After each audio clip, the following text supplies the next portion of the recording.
This episode is brought to you by Indeed. When your computer breaks, you don't wait for it to magically start working again. You fix the problem. So why wait to hire the people your company desperately needs? Use Indeed's sponsored jobs to hire top talent fast. And even better, you only pay for results. There's no need to wait. Speed up your hiring with a $75 sponsored job credit at Indeed.com/podcast. Terms and conditions apply. This podcast is brought to you by Carvana. Carvana makes car selling fast and easy from start to finish. Enter your license plate or VIN and get a real offer in seconds, down to the penny. If you accept, Carvana will come pick up your car from your driveway. Or you can drop it off at one of our car vending machines. Either way, you get paid instantly. It's fast, transparent, and 100% online. Car selling that saves your time. That's Carvana. Carvana. Pickup fees may apply. This episode is brought to you by Nature's Bounty. Nature's Bounty believes your body is brilliant, naturally designed to thrive, inside and out. For those always looking for new ways to support your health from head to heels, Nature's Bounty has a range of over 400 vitamins and supplements born from 50 years of trust and care. Nature's Bounty. It's in your nature. Visit naturesbounty.com to learn more.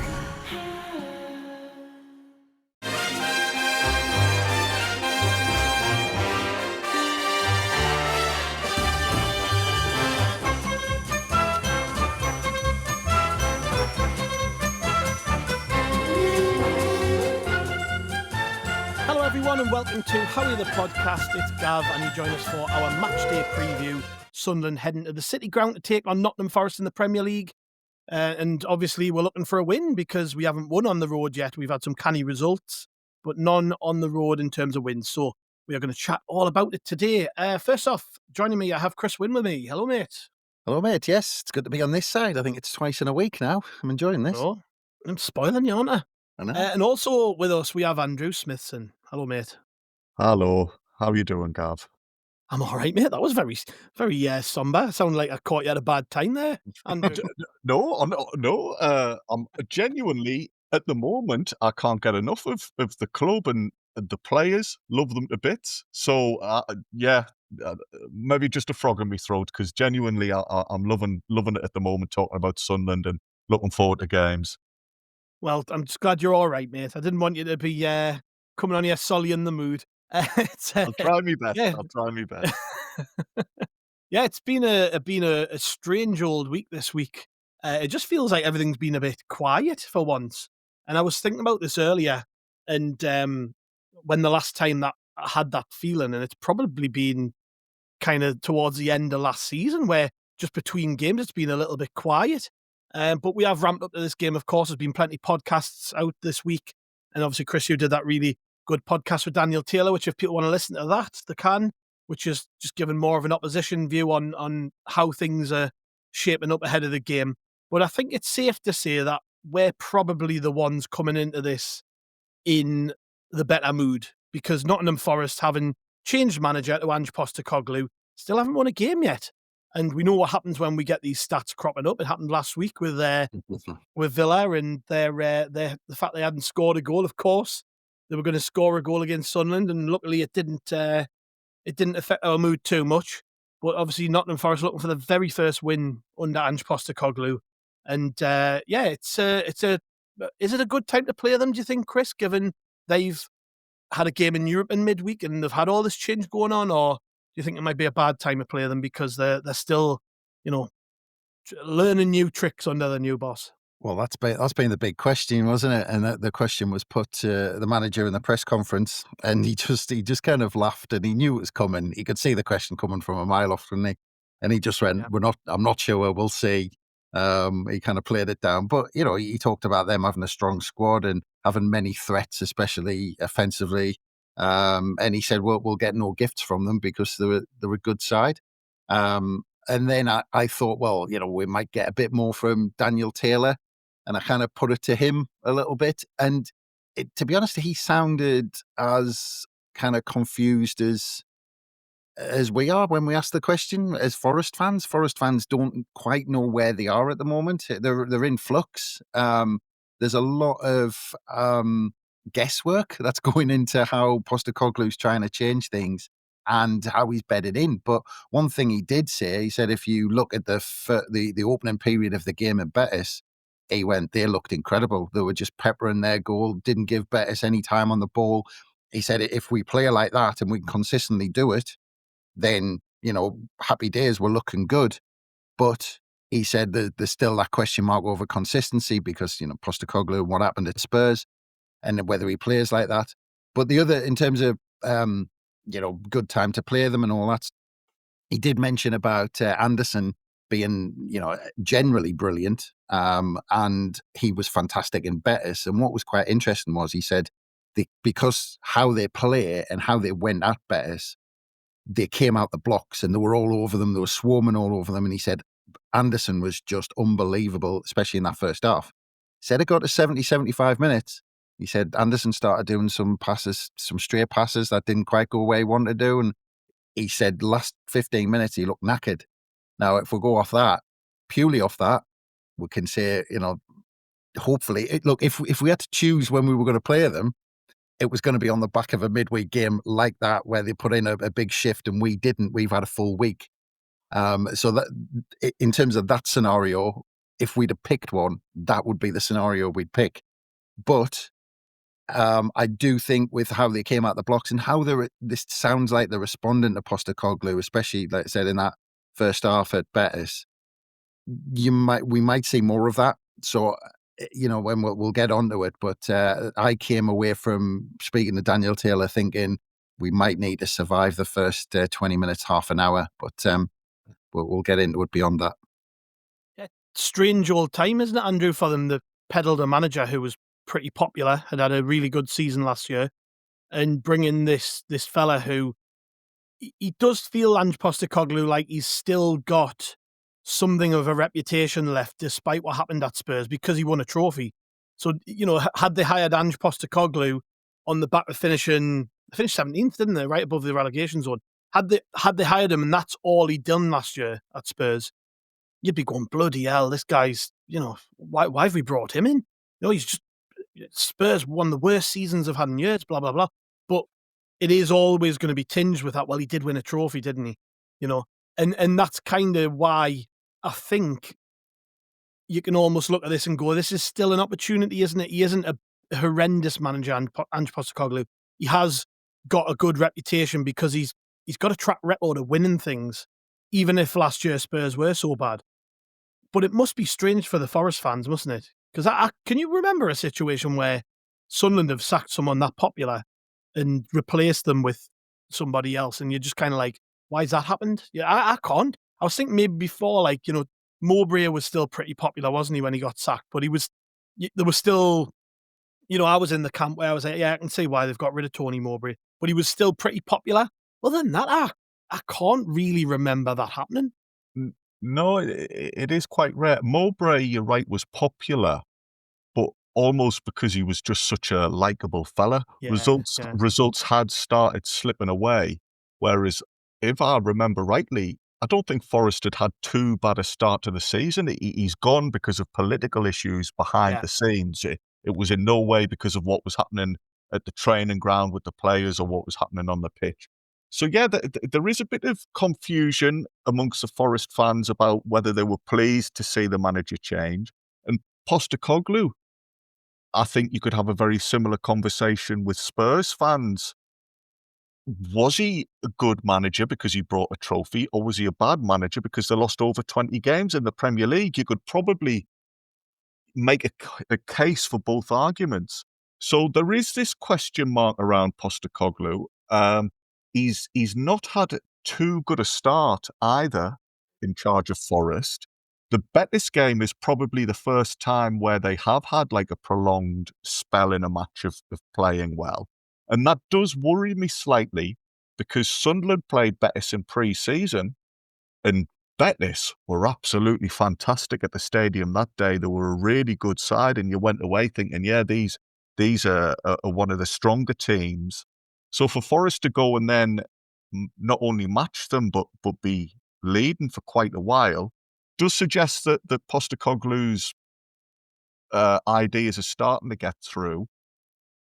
One thing I would just say, you mentioned at the top of the pod how it's been a quiet week coming out of the Academy of Light.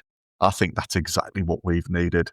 Le Bris will have loved the fact that he's had 5 or 6 days on the training ground to work with the players. Players are still bedding in. We've got the question marks over who replaces Diarra. We've got the question marks on who replaces Reinildo at left back. And it's probably, I don't like us being knocked out of cup competitions and what have you, but it was probably a good thing that instead of us having a cup game at some point this week, we've just had, no distractions, and we've been able to fully prepare ahead of this game. Yeah, that is a point, isn't it, Chris, that we are going to have these situations through the season where because half the Premier League qualified for Europe last season. So you are going to have quite a few of these situations cropping up. I mean, the one that comes straight to mind is when we play Newcastle in December. They've got a Champions League game 3 or 4 days before that. So, we are going to have these situations. And I think Andrew's right. You've got to make the most of it. Like, we've got that time on the training pitch, which Forest haven't had, to prepare for this game.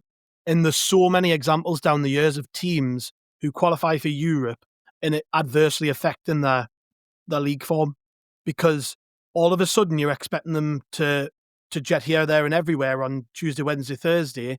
And then when it comes to the Saturday or Sunday when they play, they're just not ready, or not as ready, as the teams that they're facing. And that's not to say that that's going to happen this weekend. I'm pretty sure that Forest have got the squad to be able to cope with it. Certainly at this early stage in the season, that's only the first proper European game, isn't it?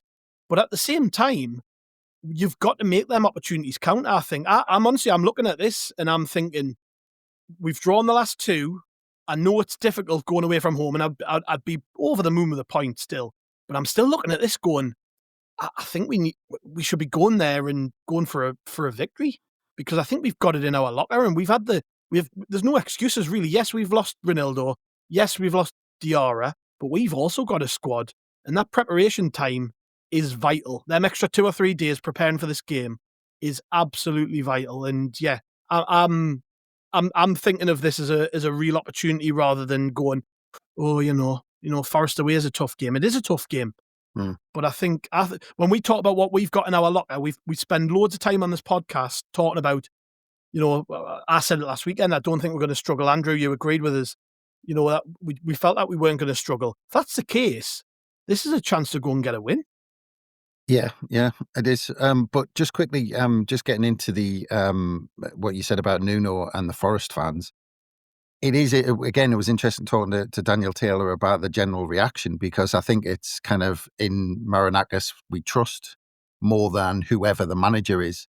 I think because he's done so much as an owner that they back the owner, because I think he said there was some banners at the Betters game that the Forest fans had with Marinakis' face on it and messages about him, the owner.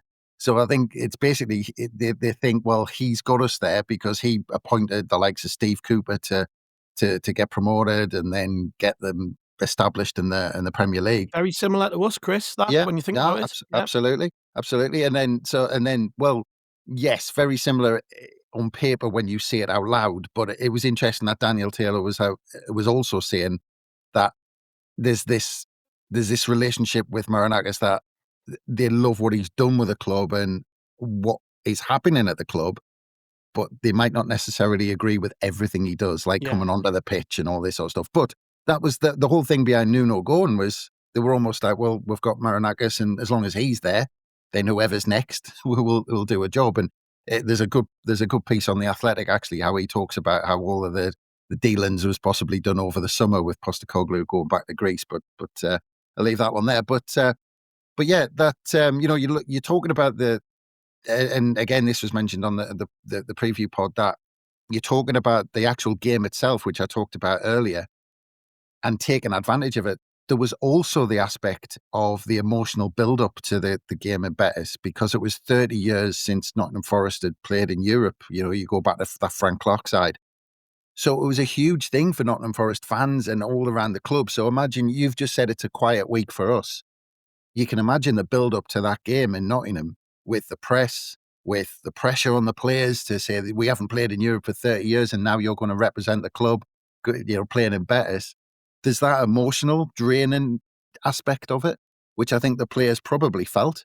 There's a lot of pressure put on them for that game, and a lot of expectation. And then you've got the pressure of Postecoglou coming in and trying to win his first game. So there were so many aspects coming in for that game that, and again, we come into the conversation that it's Sunderland coming to town. Now, we think we're the big boys, that because we take thousands of fans. But on paper to them, we've come up through the playoffs in the last minute with the last kick of the game. So they've just gone away to Betis and thought this is a massive game and the pressure around it and the spotlight. And now they've got Sunderland coming to town where it's almost, it's a come down for a start, but they've got to win this game. It's the pressure on them to now get 3 points, not just for the manager to get him going, but also that they need the victory. They're at the wrong end of the table. And if you look at their fixtures coming up, if they don't get 3 points against us, they're in the pressure's then heaped on them again, that they have to then pick the points up in what is on paper harder games. But just to the point, coming back to us, that you said, the point is in the first 5 games, and I can't remember who I made this point to, might have been you the other day, Gav. But the point is, what we've learned in those first 5 games is that we can compete. And that's the biggest takeaway from those first 5 games. And then we now go on to the next stage where now we know we can compete against any side in this division. And, and I think the away performance at Palace proved that more than any other, is that now wherever we go and whoever we take on, we've got confidence that we can give them a game. And because all of the games so far, and I've said this a few times, has come down to getting those big moments right.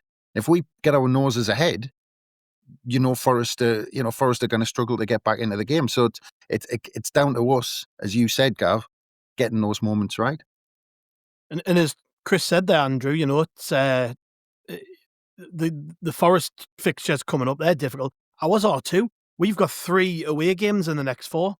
So, and one of them's at Old Trafford and one of them's at Stamford Bridge. Just quickly as well, I was just looking at talking about pressure and all that sort of stuff, and when they in front of their home fans, and they haven't played at home since the 31st of August. So I think it's like 4 weeks since they've had a home game. I think if you look at their results right across, they've had September so far has been Arsenal away, Swansea away in the cup, Burnley away in the league, Real Betis away. So their last 4 games have been away from home. So again, that adds to the pressure of coming back home and getting a win. Yeah. But it's obviously the same for us, isn't it? To a degree, Andrew, we've got to get off the mark away from home. And when you see what we've got coming up, this I just think it's such a big opportunity, because as good as Forest are and as good as our players are, I keep making this point. Every team's got good players. So situationally, game by game, when you take it into account, you go, we should be fresher. We should be better prepared, and we're coming into this, with a really strong mentality. We're buoyed to an extent. We've drawn our last 2, but then we beat Brentford before that, so we're unbeaten in our last 3. So and we're in a good mood. I just think this is one that's sitting there for us. I think I'm not saying we've got to go and win. There's no such thing as a must-win game at this stage in the season. This is a massive opportunity for us, and that won't be lost on Régis Le Bris, to be honest. I think he's very savvy guy, isn't he? And he knows what he's doing. And you've got to think he's looking at it similarly. I talk about that attitude that's pervading through the squad. Granit Xhaka saying things, no excuses, we go to win, when we went away to Palace. That is genuinely our attitude, I think. We are going. I don't think the mentality of this group is to go to Forest away, or Man U away, or Chelsea away, and say, well, we'll have a point today. They don't have that mentality. If we get a point, it's still a good result, but the mentality is to go and win.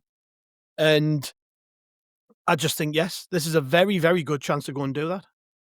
It is a good chance to do that, but we're not getting ahead of ourselves here. We're not taking things for granted, as you say.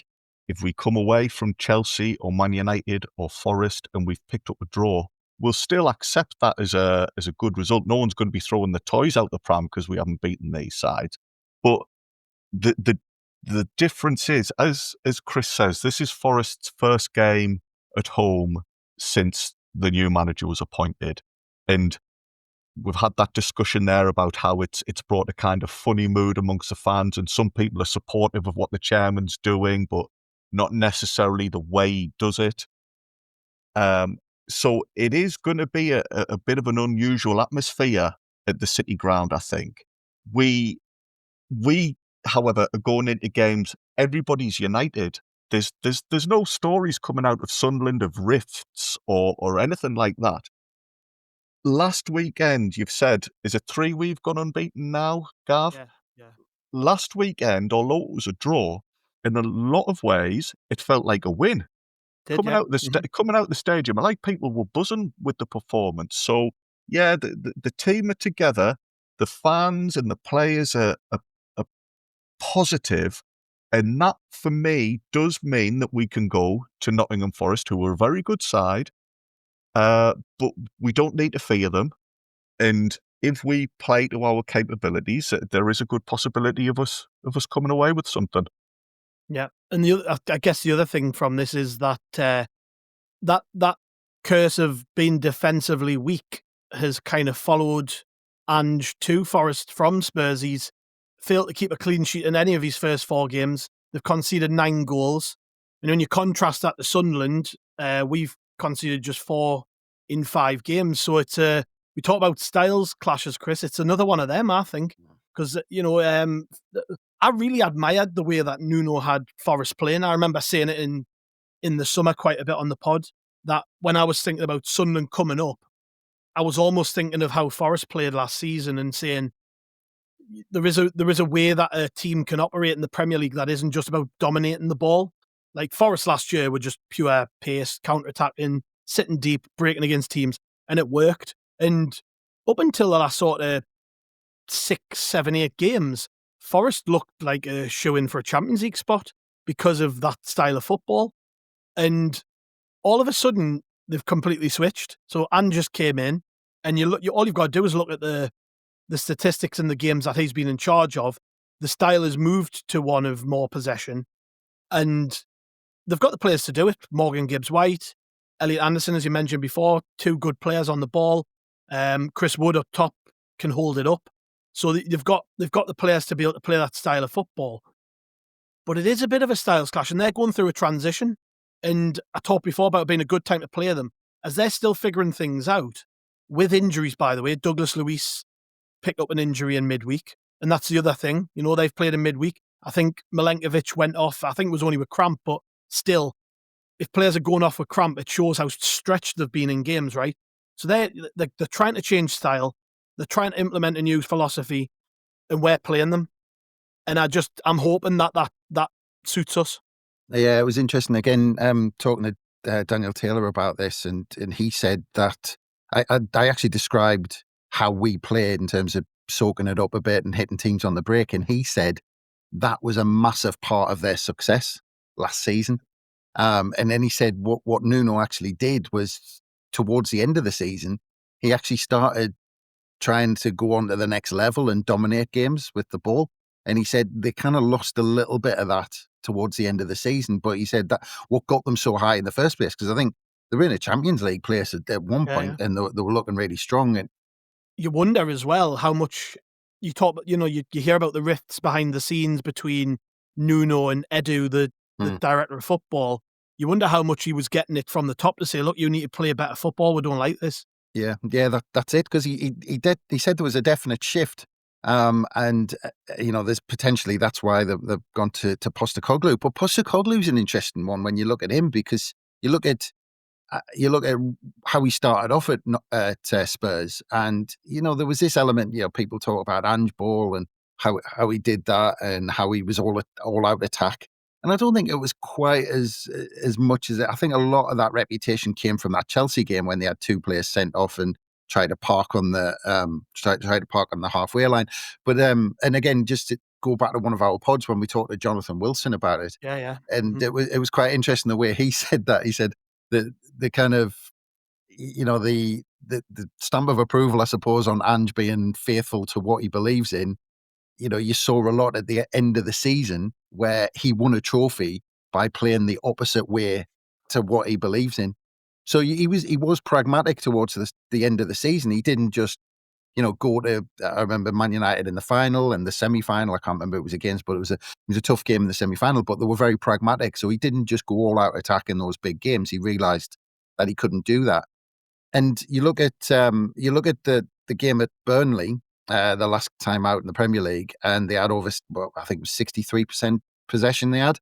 And they peppered the goal. They had by far the most chances, and Martin O'Neill's favourite statistic, XG, was higher. I thought I'd just throw that in. But all the stats show that it was Forest on top at Burnley, and they seemed to get, Scott Parker did his thing, and they got a point. But I'm not quite sure whether Postecoglou is as extreme as people describe him. I do think he's fairly pragmatic, like I said, towards it. Look at the end of last season for evidence of that. He's stubborn. I do think he's stubborn, though, Chris. He is, well, you say stubborn, but he won a trophy by changing what his beliefs and how he set Spurs up. So I think Spurs. I think Forest are going to come at us. I think, like I said, we're going to have to weather that early storm. But it is going to be interesting to see how Nottingham Forest are trying to move on to the next level. And we've seen this happen. Can remember it years ago. It happened at Stoke with Kerbersley when they thought, we need to play better football because we're mid-table in the Premier League every season. Stoke City under Pulis. You can go back to all these examples where clubs try to move on to the next level and it didn't work. Forest look like they're trying to do that and bring in players to play a different style of football. And Postecoglou, who he's not quite as tactically rigid. And the other thing Daniel Taylor said, he said they're not great against sides who have got a good structure and sit in a little bit. And I think he I don't. Obviously, your listeners couldn't see his face when I said, well, that's kind of what we do. And he said, I think he thought then it's going to be an interesting game. That's virtually the same thing that I was told by our Aston Villa correspondent from The Athletic as well the week before. So, yeah, interesting stuff. I'm more than comfortable with the idea of us sitting back at the start and just letting Forest have the ball. We do have the structure and the discipline to cope with that. And I really do think that if we're able to keep our heads, that will go a long way. You mentioned, Gav, previously, for a long period, it looked like Forest were a good bet for the Champions League. Now, I remember that kind of all seemed to blow up when they drew at home to Leicester. They were leading, and then it fell apart towards the end. And if I remember rightly, that was the game where the striker had a horrific injury. And he kept him on. And that's when Marinakis came on the pitch. Exactly. That seemed to me to be like a big sea change in the mood around Forest at the time. Admittedly, I'm speaking as an outsider. But interestingly enough, the referee that day, who took a bit of stick, I think, for his management of the game, is being appointed for the game today. A lad called Tony Harrington. And I'll just throw another thing in about Tony Harrington. He's part of the County Durham FA's Referees Association. So he's done bits of work. Well, he's done bits of work alongside the club, and he's attended meetings as part of the Sunderland Referees Association. So here we go. Here's a club where there's question marks over the manager. They might be ready to get stuck into the ref and give him a bit of grief. If Sunderland can just stay in the game, you wouldn't be surprised if the mood turned and we capitalise on that. Well, he did say again on the preview pod, he said, if we frustrate them for the first 20 minutes, he said he expects the atmosphere to go downhill at the City Ground, because he said it's been a bit like that they're on that verge of, trying to decide what camp they're in and, who's supporting who. And he said it could get a bit grumpy if we frustrate them for long enough. We don't just park the bus. I'm not saying we're talking about getting 11 men behind the ball, but yeah, if we stick to our principles and a fairly sensible you could see us getting a good platform. But sometimes, Andrew, I don't, if we're under the cosh for 15 minutes or so, I don't mind that. If we just have to ride it out a little bit, because sometimes teams just get a bit of momentum, there might be an incident, something might happen, teams, then get on the front foot. And sometimes it just happens. It's kind of the psychological side of football. At that point, I don't mind if for that period we just dig in, 11 men behind the ball, just ride it out. And then, then we'll try and have our own incident where we get it out and have a breather and all that. So throughout this season, Gav touched on it earlier, there's going to be performances this season where it's not going to be pretty. We're going to have to do, the ugly side of the game. And if we have to dig in for a period, I don't mind at all. Definitely not. Well, we'll go for a quick break, lads, and then we'll come back and talk a little bit more about Sunderland, I think. Finished training for the day? Time to fight post-workout fatigue with Core Power Protein Shakes. They're packed with 26 grams of high-quality protein to build muscle and electrolytes to help hydrate. The nutrition you need to help your body replenish, rebuild, and repair post-workout so you can power on to the next one. Champion your recovery with Core Power. Visit corepower.com to learn more. Hey, this is Bill Simmons from the Bill Simmons Podcast, here to help you make the most of your summer with Michelob Ultra, a superior light beer worth playing for. Play for it with the guys when you're competing to see who can sink more birdies on the golf course, because winning tastes even better with Ultra on the line. Play for Ultra. Fill your fridge with Michelob Ultra this summer. Enjoy responsibly. Copyright 2025 Anheuser-Busch Michelob Ultra Light Beer, St. Louis, Missouri. Wish you could become a morning person? You know the type, up before the sun, early morning runs, first one to the office with donuts and a smile. How do they do it? Easy. With the new Galaxy Watch 8, sleep tracking and personalized insights from Samsung Health help you improve so you can wake up to a whole new you. One who, dare I say it, skips the snooze? It's possible. Train your sleep with Galaxy Watch 8. Learn more at Samsung.com. Requires compatible Samsung Galaxy phone, Samsung Health app, and Samsung account.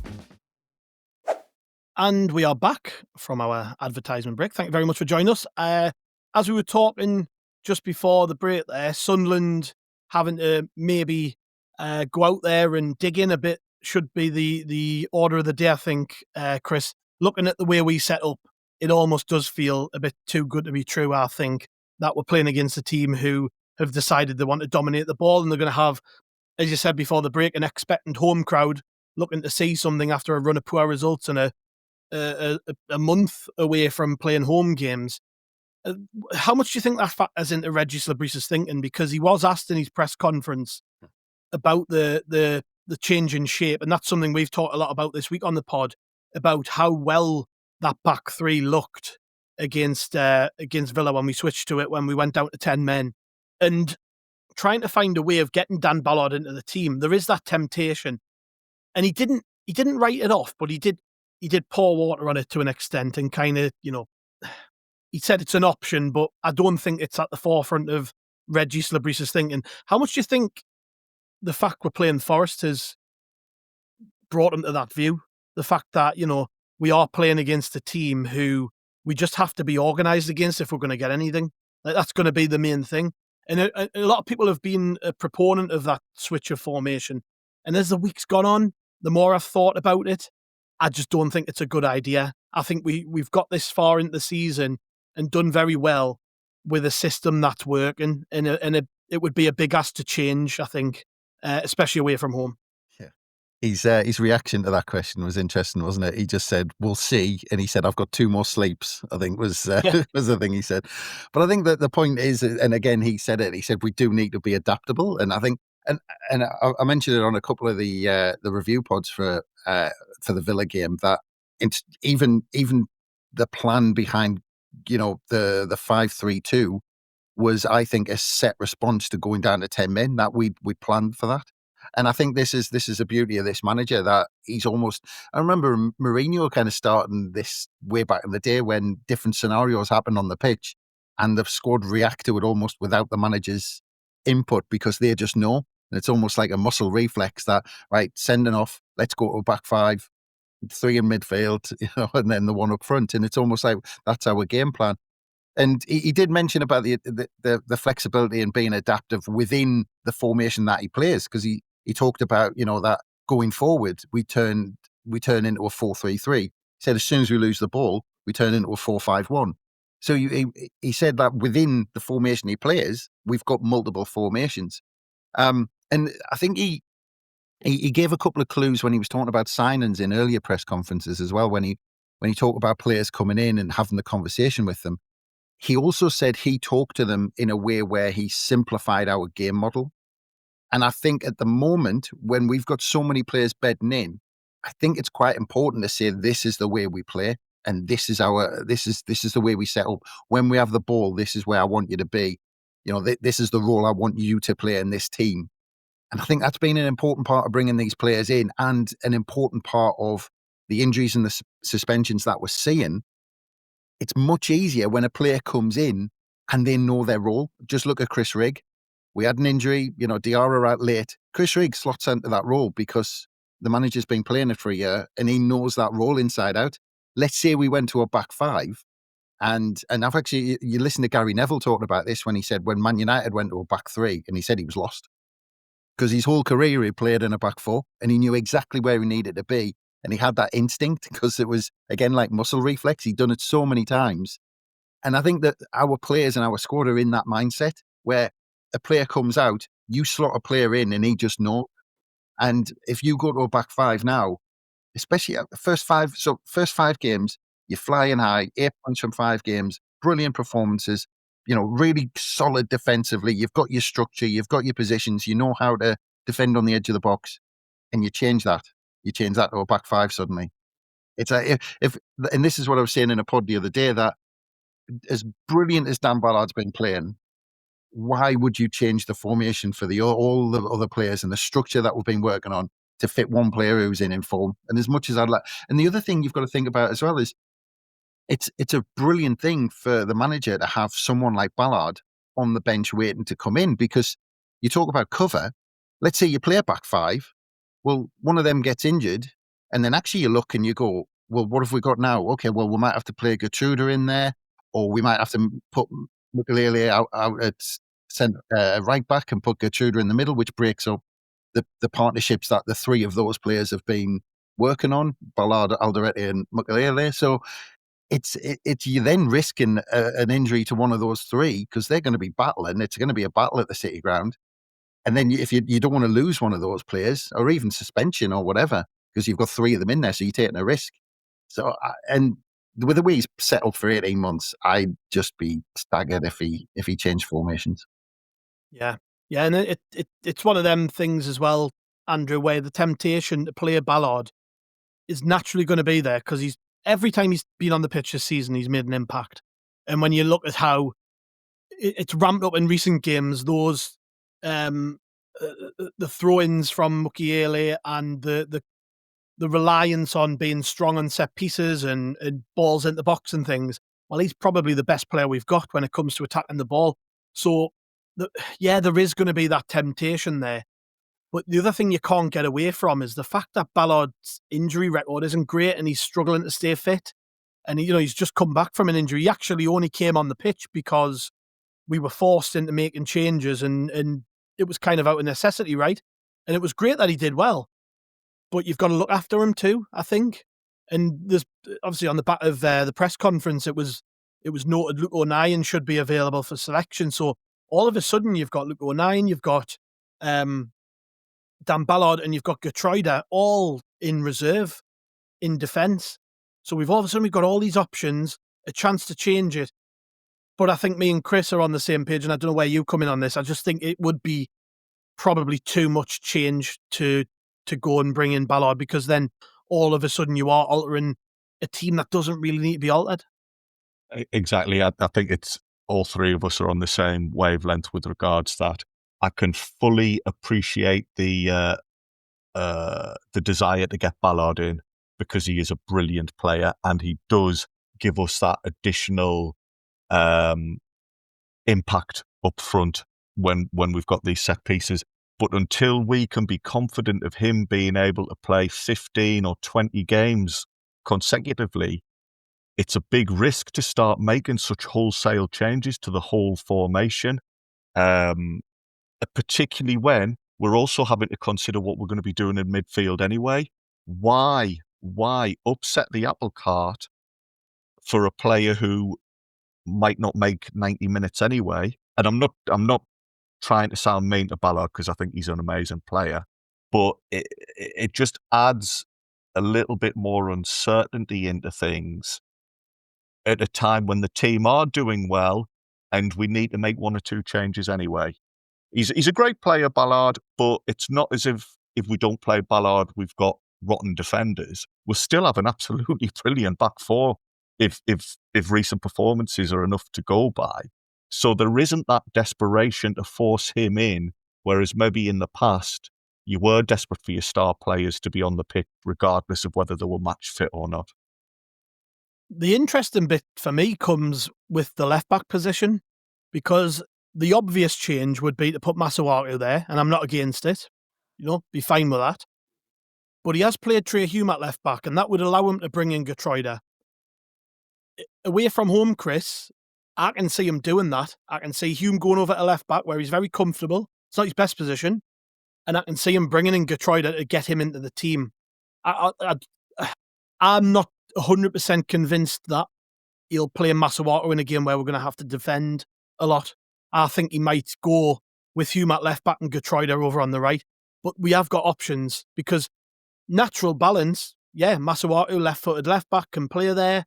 You bring in him on the left, that's the only change. The rest of the defence, and we've just spent a bit of time there, talking about not upsetting the apple cart too much. But I don't think it does, because Trey Hume's such an adaptable player, and we've seen Régis Le Bris surprise us and put him there before. And I've got a sneaking feeling that's what we're going to see. We're going to see Hume at left back. We're going to see Geertruida coming at right back. And that's still a very solid defence. I'm not so sure. Because I think putting Trey Hume at left back, because he has to cut back all the time, it almost loses that left-hand side as an attacking force. That, you down the right and get down, and he's natural because, that's on his side. When it's on his left, when you say fullback on the left, they don't want to go down the line, because it just feels unnatural to them because it's on their wrong side. And look, Masuaku's been brought in for a reason, and that reason is to be understudy or to fight it out with Reinildo on the left, because he's a left back. And it would be a strange message to send out. You're bringing him in saying, right, we've got the two of you, and look, don't forget Dennis Serkin at some point. But we've got the two of you to fight it out in that position, in your natural position. And, whoever's in form or whoever's not injured or suspended will get the shirt.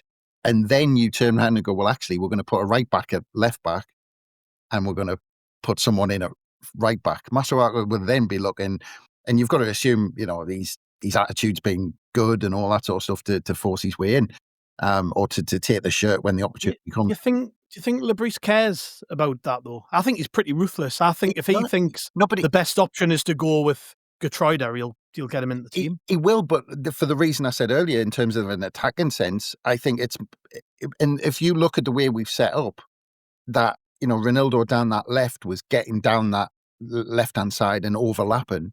Now, if we want to carry on doing that, Masuaku's the obvious choice, especially because if you talk, when he's played a lot of wing back, he likes getting forward and he can get forward. So I think that's just to have that natural left footer on that side, especially, and we'll get into it, depending on what he does in midfield, because we saw at Crystal Palace, even when he worked, when Reinildo worked with a Dinger at Crystal Palace, Reinildo was on his bike getting down the line, giving him an option there. And if you look at the Brentford home game, when Lafayette was on the left-hand side, Lafayette came inside and Reinildo was on his bike down that side. So from that aspect, I'm assuming it's going to be Masuaku. And you're right, though. I mean, again, the beauty of it is we have tons of options that I can put out there. But I just think at right back, I think it's almost going to be like for like, apples for apples, left footer out there. It gives it, like I said, I think, especially playing on the break, because I think, again, if he switches Hume across, I think we almost lose the left-hand side as a bit of an attacking force. So I expect it to be Masuaku. Yeah, are you thinking the same, Andrew, or can you see that curveball coming in? Not this time, no. I agree with Chris, particularly if it's Enzo Lefebvre. Enzo Lefebvre needs somebody overlapping to give him space and what have you. And yeah, putting Hume over to left back, we know he can do a good job, but it's not his natural position, and you can see that when we go forward. If we are going to try and sit back and soak up pressure in the first 20 or 25 minutes, that'll be on the assumption that we can then look dangerous on the break. Now, you can't look dangerous on the break if you've got 2 or 3 players not in their natural position. You need people that feel comfortable and be at the very best. Yeah, and I'm sorry, Gav. I'm assuming you're going to get onto it, but I might be jumping the gun a little bit. Gertrude, because of the situation in midfield, Gertrude is going to be an option for there, at least off the bench. Yeah. I would just say though, Trey Hume has scored 2 goals as a left back. Haven't played there 4 times last season. West Brom and one of them was a free kick. But and the volley at the back stick against Millwall, I think it was. No, West Brom. Sorry, West Brom. How many assists has he got at right back? Get the stats for that. I'm not making any sort of argument to say put him there, but I can see it happening. But the only thing when I think back to when we signed Masuaku, when I was speaking to West Ham fans about him, they said the West Ham fans absolutely loved him, but you can't defend. That was basically the gist of it. And I'm like, if this was a home game, I think Masuaku is the obvious choice. But if it's away from home where we're going to be under the cosh, we're probably not going to have much of the ball. Do you go with Hume out there knowing you're probably not going to be dominating and attacking that much anyways? It's a choice. And look, we're going to find out later on. I just want to throw that little nugget in there and see what people thought. And it's definitely a possibility, though. Well, I think that the point is that Hume can go out there, but when you look at it's potentially up against Hudson-Odoi or Ndoi on that left-hand side, for that whoever is out there, you're right, Gav, is going to have a tough time being pinned back and will have to do a lot of defending. So look.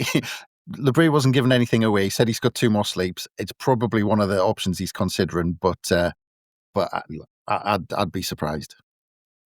There are a couple of other options as well. Gertrude has played there, not many times, but he has played left back in his career. And also, you could maybe do what we did when we first went down to 10 men, which was have Alderete move there and bring in Ballard through the middle.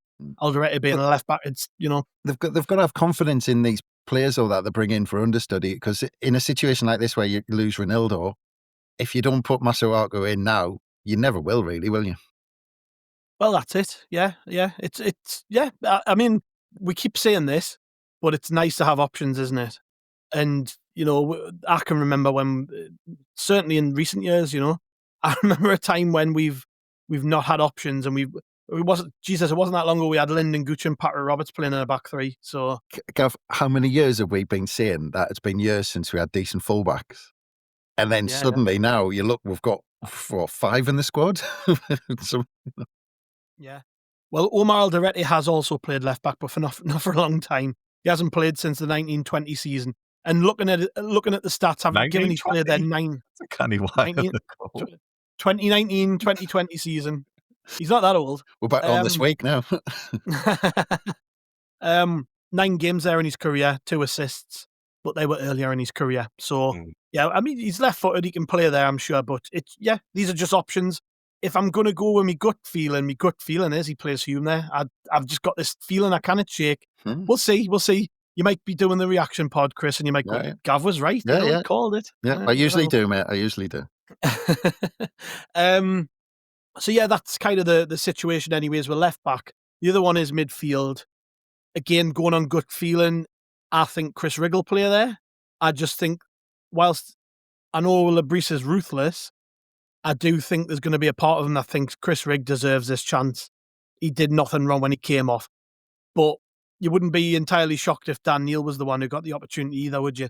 It all comes down to how do we think Forest are going to play in, given we're expecting to basically play without the ball quite a bit, who's better suited in a system without the ball? I would argue that Dan Neil is probably better suited than Chris Rigg. However, we saw it, I remember early last season playing away at Portsmouth and the likes of that, where Rigg in the midfield when we were under the cosh was the difference when we were trying to get in behind teams on the break. And there is that sort of school of thought too, Andrew, that perhaps Chris Rigg could be the option in there over Dan Neil. Again, it'll tell you a lot about what we think of these as options, because Dan Neil, we keep talking about this contract situation, the fact that he's found himself out of favour. He'll be pissed off if he's not playing. He'll be thinking, what have I got to do to get a game here? And Chris said it before, if Masuaku doesn't get a chance, when will he? You could make a similar argument for Dan Neil, couldn't you? You could do, but then again, you want your players on the bench to be pissed off that they're not starting. So it'll just be up to him that when he gets on the pitch, he makes a good case for himself. I do think it'll be Rigg that plays. Rigg, for all the fact he's young and relatively inexperienced, he's got really good game knowledge and he's got discipline. So he probably does offer a bit more than Dan Neil when we're going forward, but he would still be able to fit into the structure and do the defensive duties if that's the way we go. One thing I will just say, we've mentioned Le Bris's press conference, which, by the way, I love listening to him in his press conferences. I think he speaks really well. He's quite dry with his humour. He was in quite a funny mood. I thought he was cracking a few jokes, wasn't he? Yeah. Well, Nick Barnes said something like, "Oh, do you pay much attention to what opposition clubs say about you?" And he just said, "No, but if you want to watch, feel free and give us a summary." I just thought, he said the same about Snapchat as well. He was asked about, "Oh, have you seen Habib Diarra's Snapchat?" And he was just like, "Nah, not bothered." I get it. On that, by the way, because they've been quite good to watch, because you see like what's going on in the changing room with the lads after the match and stuff. The thing I noticed is there's no coaches ever in there. They let the players run the dressing room. No, you're right. I think somebody, it might have been one of yourselves on one of the pods. We're led to believe it's Granit Xhaka does a lot of the police and the group in the changing rooms, which is no bad thing. But yeah, Le Bris did seem quite relaxed, which is nice to see. He does have this, like, as I say, this like dry sense of humour about him. But the original point about the press conferences is, Chris has mentioned there, he keeps saying I've got, 2 more sleeps. It'll be no sleeps now, obviously, because the press conference was a couple of days ago. We shouldn't be fooled into thinking he doesn't know what he's going to do. Yes, he might still be fine-tuning plans and he's got different options to mull over, but he will be confident in the main aspects of the plan and he will have expressed that to the players. If it is Rigg in the middle or if it is Dan Neil, it won't just be on a whim last minute, 20 minutes before he puts a team sheet up saying, "Oh, Dan, I want you to do this." His role will have been explained to him and drilled into him for the last couple of days. So, yeah, if it was me, I would be looking to start Chris Rigg. But if it's somebody else, so be it. And I'm more than confident that they'll know what's expected of them. Yeah, well, we've got like we say, we've got options, and there are other options there, Chris. I mentioned Geertruida before, as did you, Dan Neil, Rigg. But there's also attacking players on the bench wanting chances as well, and how you would move them things. I mean, I love this. I'm looking at them like, it's like going in a sweet shop, isn't it? I was almost panicking. Sweetie, shall I pick? When Andrew was talking, I was going, well, what would I do? And I was going through all the options. I was going, I honestly don't have a clue. But it's interesting listening. You talk about the press conference. It was interesting listening to the manager, what he said about Chris Rigg. He said he had a really positive response to what happened because he was clearly gutted when he had to come off after half an hour. And he started really brightly. But he said he was frustrated and disappointed. He said that was a normal reaction. And I think that the manager expected that. But he said he's a very good squad player and can manage the frustration for the collective by being very balanced and knowing the situation about it. So it didn't go too far on that. And the manager will have been pleased he was disappointed because no player will want to come off, especially in a game like that. And it's interesting because you do wonder, let's say Chris Rigg had a really good performance, got 80 minutes out of him. We brought him off for 10 minutes to go to show things up or whatever. I do wonder then if the manager would be like, "Oh, brilliant, well done." but then maybe pulled him out of this one.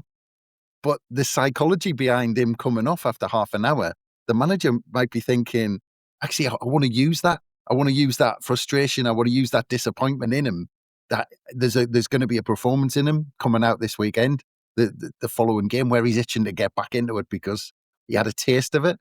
So there's going to be that element to it. But it's funny because that'll be going through the manager's head. But at the same time, and I think Nick Barnes put the question to him specifically, talking about Le Fay maybe coming inside into his natural position. And then you've got a Dinger on the left-hand side who's done nothing wrong and looked really good in games. So that option must be tempting as well, because Le Fay's work rate has been fantastic. The other one with, because the other thing to take into account, I mentioned Elliot Anderson earlier on, and his work rate is unbelievable. Now, you'd be looking to see what side Anderson's playing on. I think he's been flipping from right to left in different games this season. Now, you'd want to put Siddiqui up against Anderson with that engine. You'd want to match them up. And it was interesting as well. His comment about Siddiqui talking about saying, look, how much ground does he cover? I think it might have been Andy Sixsmith who put that question across. How much ground does he cover? And actually saying they're working on him not running as much and being more efficient with it, which I thought was quite interesting. But you'd want him up against Anderson. Who goes in alongside him? If we were following that up with a home game, I'd just say that it's a no-brainer, Chris Rigg. And I do think you're right, Gav. I think you'll go with Chris Rigg, but I'd be tempted to go with Gertruda, just as a big, powerful fella in there, win the ball, win the battle in midfield against probably Douglas Luiz and Anderson. And gives us that flexibility to drop into a back five as well. Yeah. Exactly. And I just think he's going to be tempted to do that. The Le Fay at Dingra, he's going to be really tempted to do that because he loves Le Fay in the centre and loves him drifting. Does he want that away from home? Can Le Fay be disciplined enough to keep his position and hold his position if we're under the cosh? That's Masuaku and Dingra away from home isn't it for me. Like he's going to want Siddiqui probably on that side to help out. I would guess, and then that probably puts Chris Rigg in there. But Chris Rigg took that role more on the right against Villa to start with. So there's all these things coming into it. I genuinely, if I had to guess what he's going to go with, I think he'll go with Chris Rigg. If it was up to me, I think I'd go more physical and go with Gertruda, I think. Yeah, well, it's options. I hadn't even really thought about Gertruda, but now you're talking there, and I'm like, well, yeah, because in his press conference, he said, if you watch our game, probably we defend in a 4-4-2 in the mid-press, and when we go deeper, it's more of a 5-4-1. Yeah. And if Gertruda's in the midfield, naturally he'd be the one that drops in, and then maybe that frees up Granit Xhaka to be more of an engine a little bit further forward than he has been. There are options all over the place. If you do notice when a team gets the ball out wide, you watch the two centre halves. One goes to the front post, one goes to the back post. Xhaka slots in between them. That's the model when we're defending. Yeah. And the other thing we haven't even mentioned, Brian Brobby, Bertrand Traoré. We haven't really seen them yet, and another week on the training ground, another 7 days of fitness in there. They're going to be itching to get on the pitch, and they're probably going to be ready. So they're going to have roles to play in the game, you would imagine, as well. So, I keep saying it, but so many great options to have. It's fantastic. Anyways, we'll go for another quick break, and we'll come back and round off with some predictions about how we think the game's going to go. Are your business expenses playing hide and seek? With Uber for Business, the small spends that slip through the cracks, like rides and meals, go right where you need them. Because it integrates with leading expense platforms, you can say goodbye to surprise costs, missing dollars, or chasing receipts. Everything's track-downable. Uber for Business. Make small steps that make a big impact. Learn more at uber.com/small steps. For a limited time at McDonald's, get a Big Mac Extra Value Meal for $8. That means 2 all-beef patties, special sauce, lettuce, cheese, pickles, onions on a sesame seed bun, and medium fries, and a drink. We may need to change that jingle. Prices and participation may vary. Thank you very much for joining us back after the break. We are now going to chat about what we think is going to happen or at least talk about what we think the score's going to be. At least, there's all that discussion gone into the team selection and stuff, Andrew. But we've not really talked about the end result, apart from when I said I think we should win this game. Now, I'm pretty confident that we will go there and get something. A point would be an amazing result. I don't think you're going to have any of us sitting here arguing and saying anything otherwise. Away from home, you take a point every day. It doesn't matter who it's against in the Premier League. But I do think we can win this one. I really do think we can win this one. But it all depends really on being efficient, doesn't it? Defensively and offensively, I think when I talk about defensive efficiency, I think if we just do more of what we've done in the last few weeks, we'll be okay. Yeah, we can pick holes in that Aston Villa goal. I think that's a couple of moments of lapses of concentration there, certainly when nobody getting out of the ball, Roofs with the error. Yeah, that's probably one case where you point it and go, yeah, we've got to be better. Otherwise, we've been pretty resolute at the back. And I think if we can keep them out, and if Mukiele can do a job on Chris Wood, which would be fantastic because he's been brilliant in the last few weeks at keeping the main strikers quiet of each of the teams we played. You're then looking at the front end of the pitch and saying, we're not going to get many chances. We don't create many. We didn't last season. We haven't this season, but we've been efficient. We got one or two really good chances in the last game. Wilson Isidore stuck it away. We are going to be relying upon that same sort of game plan, aren't we? Sorry, just quickly, Andrew, just before you get into that answer to that question, can you start by saying who you reckon will be in midfield? Just because, just split me and Gav up with that. Well, in all seriousness, I am looking forward to when the team news drops in a couple of hours and my phone starts pinging from one of you two going, see, I told you I was right. That's why I wanted to know who you reckon. And do you know, my head's actually battered so much by all of these options. I'm lost as curveball. Andrew thinks Jay Matete is going to start. No, Andrew thinks Jay Matete should start. There's the difference. That would be a curveball. I honestly don't know. I honestly don't know. At the risk of repeating myself, though, it's just lovely to be in this position where you're happy to leave it to the manager to make the choices. But get on to telling us if we'll win then or not. Bottled it. Right. Thank you. You've dug me out there. Gav, you're right. I wouldn't be shocked if we got the win. We conceded against Aston Villa and we've conceded a couple of goals, but we've never looked at 6s and 7s in defence this season. We can be fairly comfortable in the idea of us going to a team who have good attacking options and keeping them out. That said, I see this one being a draw. We do have a really good record at Forest. Certainly in my supporting lifetime, I can't think of many defeats there. We've had some good results. I think it'll be a 1-1 draw. And just something I'd like to say in Wilson Isidore's favour, we don't know if Brobbey will come in and start ahead of him. Isidore, sometimes in the past, I could be a little bit worried that he was a bit too flaky. He likes to go down and look for free kicks and what have you. Against Aston Villa, he put a real shift in. He was winning a lot more headers than he used to do. Now, some of those knockdowns didn't pay off, but he was at least making the defenders work hard. So he's got this good record at home. I think Isidore will put us in the lead, but it'll finish 1-1 come full time. That's how I see it going. One player we haven't mentioned, by the way, Shemson Talbi. We were talking about him potentially playing as a wing back. There's another option, and it just came to my mind there, Chris. What about you then in terms of this game, Chris? What you saying? Well, I think you've said in the past, Gav, and I think this goes back to Championship days, to be honest. But especially this season, I think any point away from home is almost like, you're winning a cup semi-final or something, and we should celebrate it. Look how we celebrated the point of Palace. Look, we knew for most of the game we were under the cosh. We played really well, and we could see the lads battling for the point. And, like you say, if we put a cross into the box last 5 minutes and get our head on it, who knows? You might nick all 3 points. But we're talking about trying to, maybe not fix, but improve our play in the final third and say, let's create a few more chances.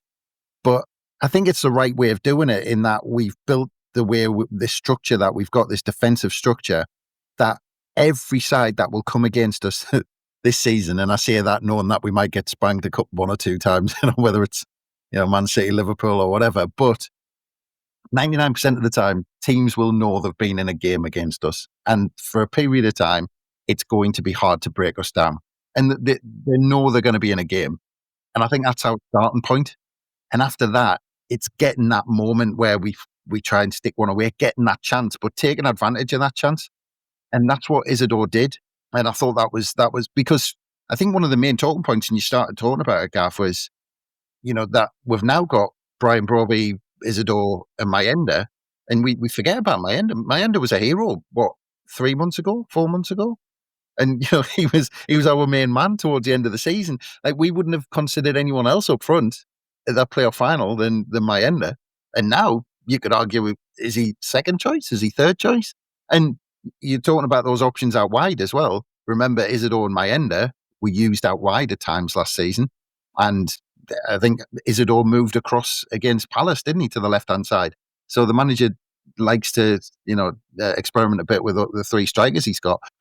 So, we talk about those options up front, and it's all about that one chance. We might, especially away from home, we might get that, single chance to get our noses in front, or to get a late winner, or to get a point. And I think Isidore being on his toes when the ball was up in the air, falling on Xhaka's head, even though I think there's a brilliant picture, and I think I think it was Matty Hewitt who put it on the socials. There's a brilliant picture where you see all of the Villa players within 30 yards of the goal, and not one player challenged Xhaka to head the ball.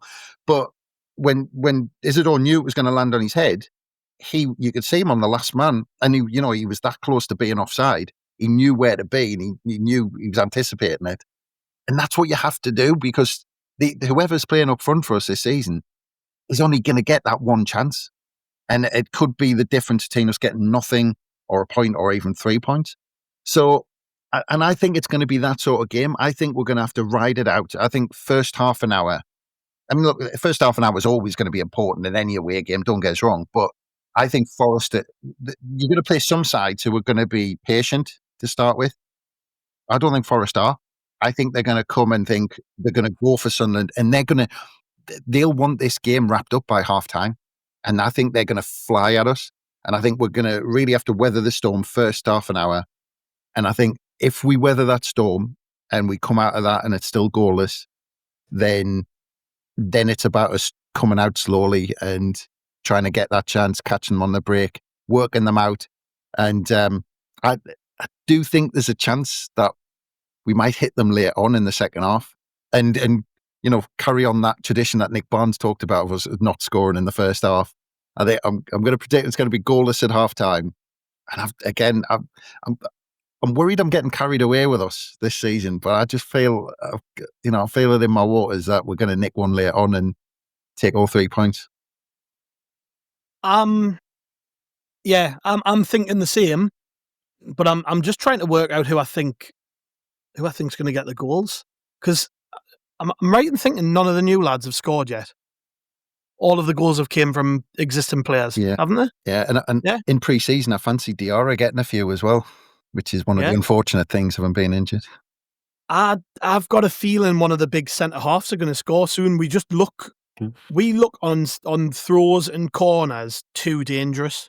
Like, ultimately, it doesn't matter how good you are, right? You can't do anything about just big lads chucking themselves at the ball other than foul them, right? That's what can you do about it? Alderete, the way he attacks the ball, Ballard and so on, the way that these lads attack the ball, I just think at some point one of them are going to score. So it'll either be that, or I can see Broby or Traore coming on just as an option late in the game and doing something out and out. I've got that feeling too. It's going to happen eventually. That's why they've been signed. So, my My prediction is 2-1 to Sunderland. Ooh. I think we'll take the lead. It'll be against a run of play, but we'll take the lead. Forest will get one back early in the second half, and then it'll be a late winner for us. That's my gut feeling on that. But I would love a point. If we can get a point by hook or by crook, be over the moon. Oh, yeah, definitely. I mean, God, you offer me a point right now, I'll absolutely take it. I think I might go something ridiculous, like, not ridiculous, but I do have a feeling Gertrude's got a part to play in this game, and I'm going to him off a set piece later on, 1-0. We haven't even agreed if Gertrude's going to play or not, and now you've got him. But I think he'll either, if he doesn't start in midfield, I think he'll come on as sub, just to kind of, give us a bit of energy or whatever in midfield at the very least, if he doesn't start. Because I do think that's another element of Chris Rigg in midfield. If you put Gertrude on to win that battle early on, and with the midweek game, let's say 60, 70 minutes, get Chris Rigg on to open them up a little bit. That's an option as well. So, yeah, I'm going to say, go with Gav, centre half a defender, Matawaku or something later. I've again just kind of backpedaling here now we've said it, but I completely forgot about that midweek game and the impact it might have on our tactics later in the game. Le Bris has actually been pretty attacking when it came to getting players on the pitch later in the game. I think when the game's been in the balance, and we've kept every game close pretty much. So, even the Burnley game was close, really, wasn't it? I mean, they scored their second goal with 2 minutes to go, and it was probably because we went more attacking. But we've been in every game, whether we've won it or not. And when it's close like that, he's actually went balls out and went, actually, I'm going to go for this. And that's something, Forest aren't going to play the same team that they played on Wednesday night. But they did play on Wednesday night, They won't have got back from Spain until... They won't have flown back that night, so they'll have had a night in Spain. They'll have not trained on Thursday. So really and then they'll have travelled back that day. So they'll have had probably Friday training. That's it, really. And that'll be light. 1 day of training. That'll be light training. Yeah. It won't have. Yeah, it'll have probably just been recovery, if anything. Yeah.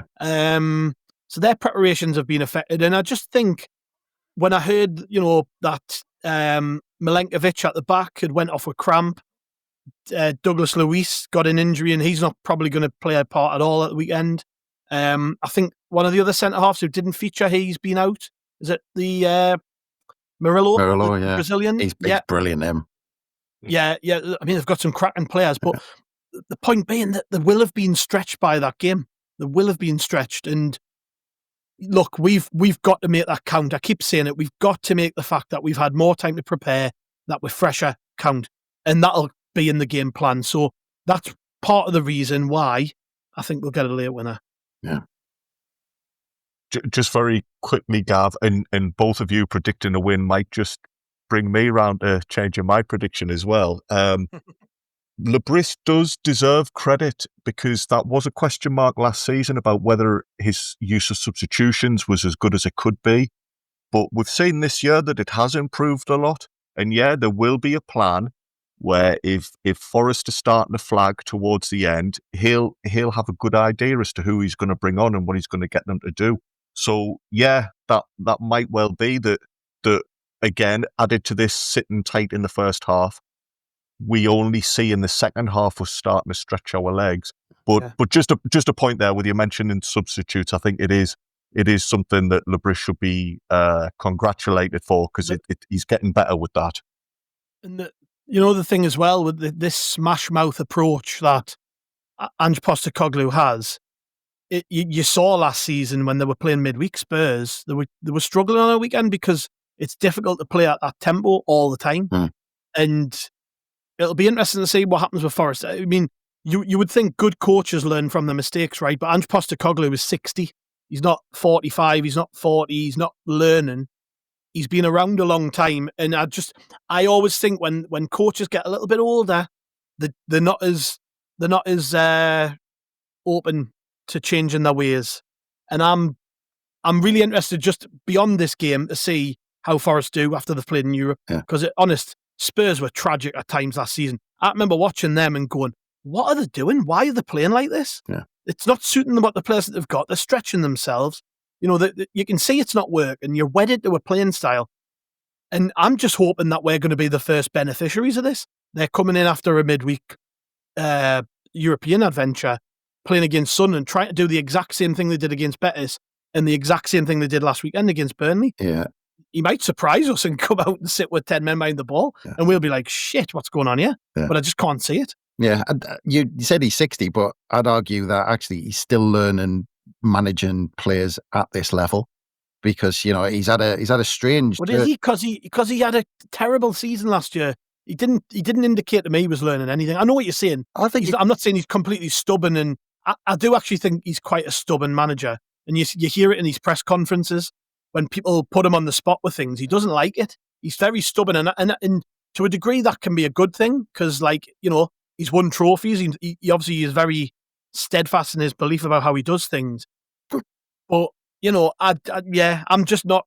We'll see if he is changing his ways. But I really don't think that's true, because I think if you look at how he won that Europa League, he completely changed. Like, Ange Ball wasn't anywhere near those later rounds in the Europa League. Oh, in the final, they sat in and dug in. Yeah, I remember. And that was completely different to what he'd done. But, you know, like, you know, time coming through at Celtic and stuff like that, well, you know, it's a place where all you need to do is turn up, and, you know, you'll get some trophies suddenly appear in the trophy cabinet. But you know, coming to Spurs, it was a different matter, and and I can't remember, there was some pundit saying it was a really strange decision, them appointing Postecoglou on the back of that. But yeah, just going back to Sunderland, I was thinking that there's two things very quickly that in that midfield I thought was very interesting, that we were all talking about options, and it's such a strange thing that not one of us said put Dan Neil in. That, you know, we're talking about captain last season, first name on the team sheet almost. Not one of us really said, yeah, he's the option, he has to go in. And the other one is that we're talking about goals, and actually where the goals are coming from. The set pieces is a big one, like Gav said, based on the Villa game. But actually, it is a good question, where are the goals? Where are we expecting the goals to come from this season? That, you know, that we're expecting somebody to nick one, whether it's Isidore getting that one chance or whoever comes on and, you know, getting that goal. And we want a few more from midfield. And like I said, I was looking forward to Diarra chipping in a little bit, but and, you know, we're hoping Lefebvre might chip in, I guess, with how creative he is. But yeah, where we get the goals from is going to be an interesting one to see. It is. So we all think a positive result's coming anyways. I mean, you went with a win and Andrew went with the draw, and that's still a good result. So we'll see what happens, I guess. I can't remember last time I predicted anything but a good result for Sunderland, to be honest. I don't think I've maybe in that little run where Le Bris was tossing the games off to get us fit for the playoffs, I think I was probably predicting losses then, but it's just not in my makeup to predict that we're going to lose. I'm still sat here thinking, well, we're going to get something. So yeah, we'll see. You'll be back with the reaction pod, Chris, won't you? I think... who's on with you tonight? Straight after the final whistle, I think we've got Bomber on. You have indeed. Bomber back for the first time in ages. He's been, I think he's been on his holidays, hasn't he? So Bomber back to lighten up the airways, hopefully talking about a win. We've got a review pod on Sunday, and we've got the one and only Danny Collins joining us. Danny Collins, of course, formerly of Nottingham Forest and Sunderland. He's down at the game today, so that'll be great to hear from him, because he'll have been there live and direct. And I think he's doing some media for the club as well. So it'll be good to listen to what he's got to say about that, Chris, and learn about his day out at his old stomping ground. Yeah, and Danny Collins always picks, in the commentary, he always picks something out that you don't spot. Yeah, especially especially in defending and set pieces and stuff. So, I mean, touch wood, nothing major goes on in that sense. But yeah, we look forward to see what he spots. Yeah, and you lads will be back with on this week on Monday as well. So loads coming up over the coming days. Make sure you get subscribed to us if you're not already. I severely doubt that this is the first time you've heard us. If you've lasted 1 hour and 20 minutes or whatever it is into a match day preview, but you know, we can ramble on a bit. We probably could have kept going there. I was trying to end off and then we started going on about Ange again. It's just the way these things go, isn't it? But you know, it's not quite an epic like we get on a Monday with the On This Week pods, put it that way. No. It's about a third or a fourth of what one of them takes up. Yeah, we're not even halfway through one of them. Thank you very much, listeners. Like I say, we'll be back with a reaction pod after the game. Hopefully talking about 3 points. Come on, Sunderland. See you later.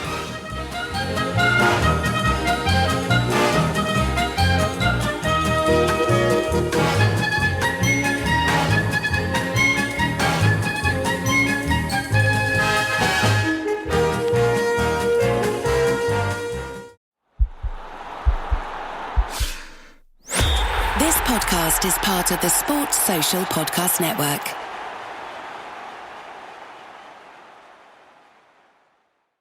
They got Willa. They got my daughter. I need to find her. From acclaimed director Paul Thomas Anderson. You can save that girl. Today, experience what is being called the best movie of the year. This is the end of the line. Not for you. Leonardo DiCaprio, Sean Penn, Benicio del Toro, Tiana Taylor, Chase Infinity. Let's go! One battle after another. Now playing only in theaters. Experience it in IMAX. Rated R. Under 17 not admitted without parent. You can't hide.